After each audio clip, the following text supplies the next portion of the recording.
selamat pagi teman-teman sekalian. Pada pagi ini kita akan melanjutkan pembicaraan kita, diskusi kita terkait dengan pikiran, kekuatan pikiran. Nah, kekuatan pikiran ini kita akan membahas pada pagi ini yang disebut dengan faktor-faktor yang menyebabkan kita selalu berpikir negatif. Jadi, seperti yang kita ketahui sebelumnya bahwa pikiran kita itu bisa mengarahkan kita kemana kita pergi tergantung dari arah pikiran kita. Dan secara anatomi pikiran kita itu sebenarnya sebesar genggaman tangan saya ini, tetapi walaupun dia sebesar ini, dia sangat powerful.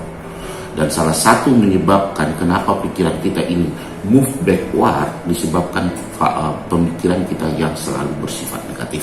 Nah, mari kita kaji salah satu faktor penyebab, beberapa faktor penyebab berpikir yang negatif. Nah, dari sini yang pertama yang saya tekankan di sini adalah ketika kita menjauh dari Allah, jauh dari Tuhan, menyebabkan pemikiran kita itu menjadi negatif.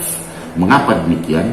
Agama apapun yang kita anut, apakah kita Muslim, apakah kita Kristen, Buddha, atau agama apapun yang diakui oleh Pancasila, negara Republik Indonesia ini, selalu mengajarkan kebaikan-kebaikan.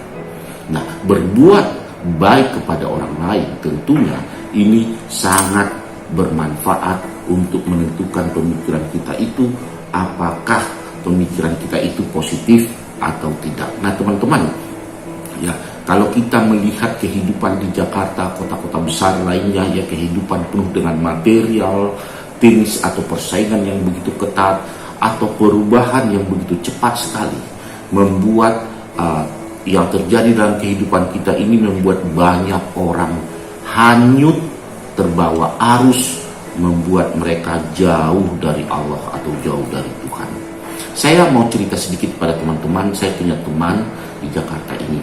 Teman saya ini tergolong kategori yang sukses dalam properti. Dia pekerjaannya termasuk menjual properti di perumahan.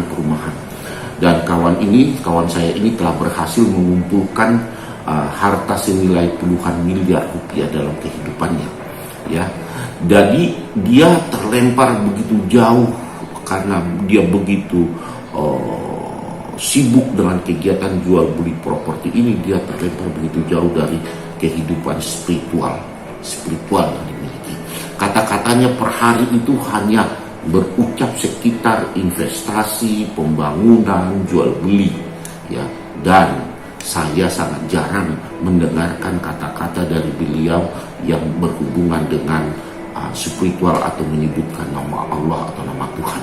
Jarang sekali. Karena itu dia terjebak dengan keputaran kehiruk-pikukan, kecepatan atau material yang ada di ibu kota.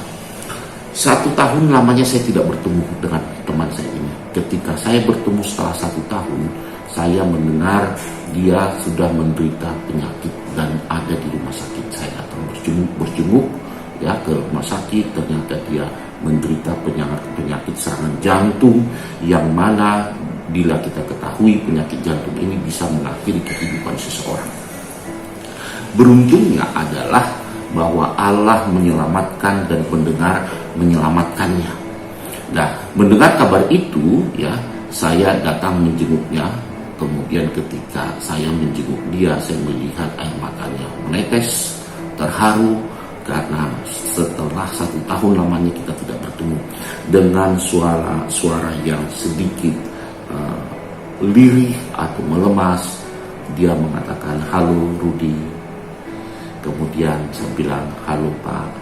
Ya, pada teman saya ini, dia mengatakan, "Tahukah kamu bahwa apa yang menyebabkan aku terbaring di rumah sakit ini? You know the reason?" katanya. Kemudian saya mendengarkan, saya tidak tahu. Dia bilang, "Aku melakukan investasi yang begitu besar sehingga seluruh hartaku saya taruh dalam sebuah proyek yang besar. Aku berharap sesungguhnya bisa mendapatkan keuntungan, tetapi nyatanya aku mengalami kerugian yang besar, hampir katanya. Aku itu habis semua harta dan tidak memiliki apa-apa. Kemudian aku shock berat," katanya dilanjutkan, "dan membuat aku menderita seperti ini. Aku sangat shock berat.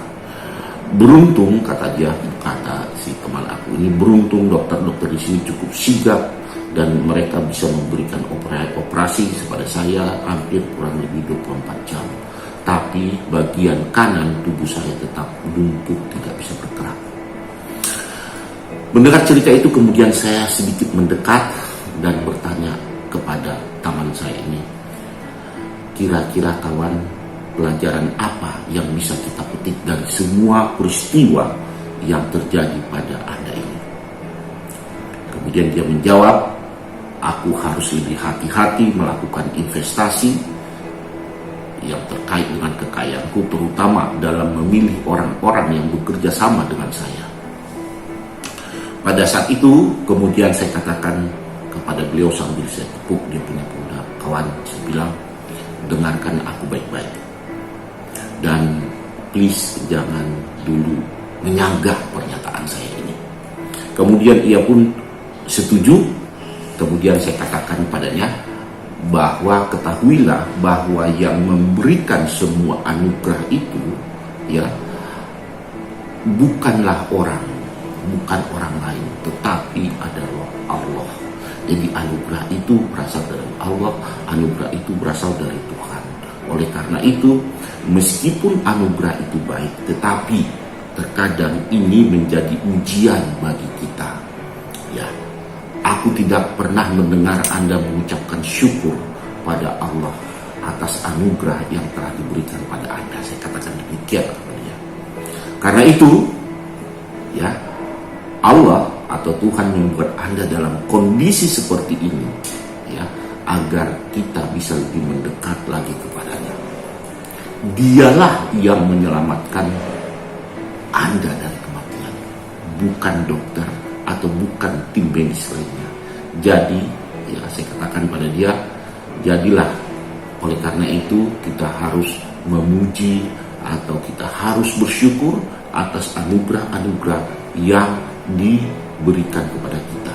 Mungkin dengan cara demikian, ya, kita bisa lebih mendekat kepadanya. Saya katakan demikian. Kemudian saya mengatakan, mungkin kamu terlalu sibuk memikirkan materi, investasi, ilmu atau teknologi, ya, yang kita miliki sekarang ini untuk mencari solusi jalan keluar yang kita hadapi. Setelah itu saya pegang tangannya sambil berkata, bukankah ini saat yang tepat untuk bersyukur pada Allah, kawan? Bukankah ini waktu yang tepat untuk mendekat kepadanya? Kemudian mari kita bersyukur, bertawakal, dan bertakwalah. Jadikan dia atau Allah yang utama dalam hidup kita. Setelah diam sekian lama, ia berkata, kawan saya ini berkata kepada saya, sepertinya aku benar-benar jauh dari Allah yang mengakui. Tetapi apakah Anda yakin bahwa peristiwa yang aku alami ini karena kondisiku yang jauh dari Allah?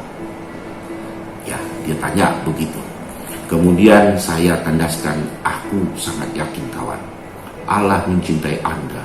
Karena itu dia membuat kondisi Anda seperti ini untuk membuka pintu agar Anda lebih mendekat lagi kepadanya. Tidak lama kemudian kawanku ini menangis, ya, dan dia berkata demikian, satu kali kelak jika aku keluar dari rumah sakit ini, aku akan manusia yang berbeda dengan sebelumnya.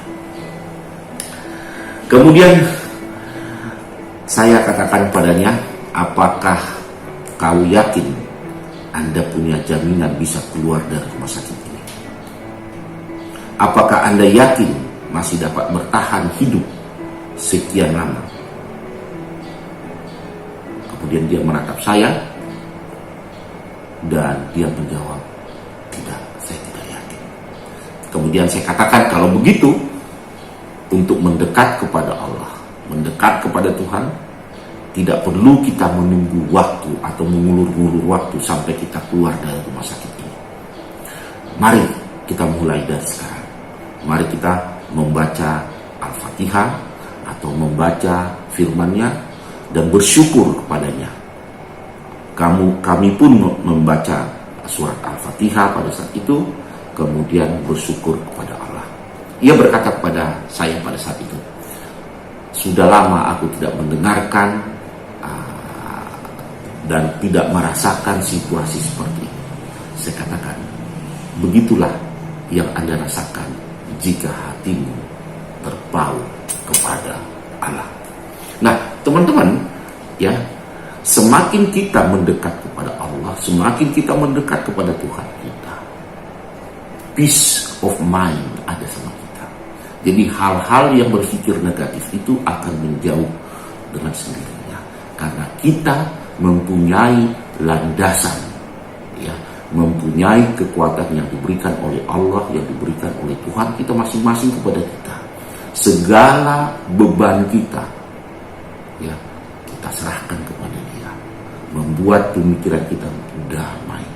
Nah, teman-teman, salah satu faktor yang utama kita berpikir negatif ketika kita mulai menjauh dari Allah, menjauh dari Tuhan. Semakin kita menjauh dari Tuhan, semakin hidup kita ini semakin berpikir yang negatif, karena, ya, kita mengandalkan kekuatan kita. Mudah-mudahan pagi ini apapun kegiatan kita yang kita lakukan, kita serahkan kepada Allah. Biarkan Allah atau Tuhan yang menuntun kehidupan kita langkah demi langkah, sehingga sukses itu menjadi bagian kita masing-masing.